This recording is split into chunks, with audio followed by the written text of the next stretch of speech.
ட்ரெண்டிங்கில் போயிட்டுருக்கிற ரெசிபி எப்படி சொதப்புணுன்னு பார்க்கலாமா? வாய்ஸ் கொஞ்சம் ஒரு மாதிரி தான் இருக்கும். தொண்டையில் கிச்சு கிச்சு கொஞ்சம் அட்ஜஸ்ட் பண்ணிக்கோங்க.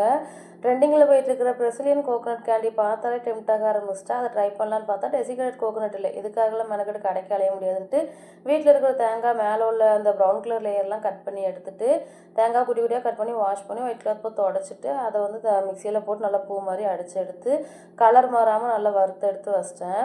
அப்புறம் கொஞ்சமாக பட்டர் போட்டுட்டு மில்க் மேட் ஊற்றிட்டு இந்த தேங்காய் பூ அதாவது டெசிகேட்டட் கோகோனட் இதையும் சேர்த்துட்டு நல்லா மிக்ஸ் பண்ணிவிட்டு ஃப்ரிட்ஜில் ஒரு அரை மணி நேரம் கிட்ட வச்சுட்டேன். இந்த இடத்துல மட்டும் நம்ம வாயில் வச்சு பார்த்துட்டோம்னா அவ்வளோ ஸ்ட்ரைட்டாக வாய்க்குள்ளே போயிடும். நான் அவ்வளோ டேஸ்ட்டாக இருந்துச்சு இந்த சுகர் சிரப்பில் முக்காமையே.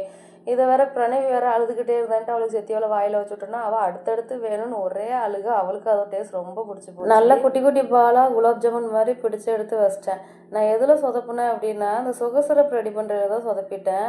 அது கஷ்டமான வேலைன்னு தெரியும். இருந்தாலும் நான் என்ன பண்ணேன் அப்படின்னா அந்த சுகர் சிரப் வந்து கலர் வந்து ரொம்ப ப்ரௌன் ஆனிச்சுன்னா அது மேலே உள்ள லேயர் வந்து கசக்கிற மாதிரி இருக்கும் அப்படின்ட்டு கொஞ்சம் அட்வான்ஸாக ஆஃப் பண்ணிடலான்ட்டு அந்த கலர் ரொம்ப ப்ரௌன் ஆகிறதுக்கு முன்னாடி ஆஃப் பண்ணிட்டேன்.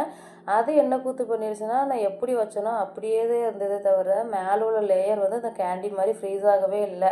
சோழி முடிஞ்சிட்டு போங்க அப்படின்ட்டு இதில் வேற பிரணவி வந்து நீ ஒன்றும் செய்ய வேண்டாம் என்ன மட்டும் கூட நான் காலி பண்ணி காமிக்கங்கிற மாதிரி அவ்வளோத்தையும் கேட்டுக்கிட்டு இருந்தா. அப்புறம் எங்களுக்கு அதை வந்து திரும்பலாம் சுகர் சிரப்பில் முக்கி எடுக்கிற அளவுக்கு பொறுமை இல்லை. அது சாதாரணமாகவே நல்லா டேஸ்ட்டாக இருந்துச்சா அதனால எல்லாத்தையும் காலி பண்ணி முடிச்சாச்சு.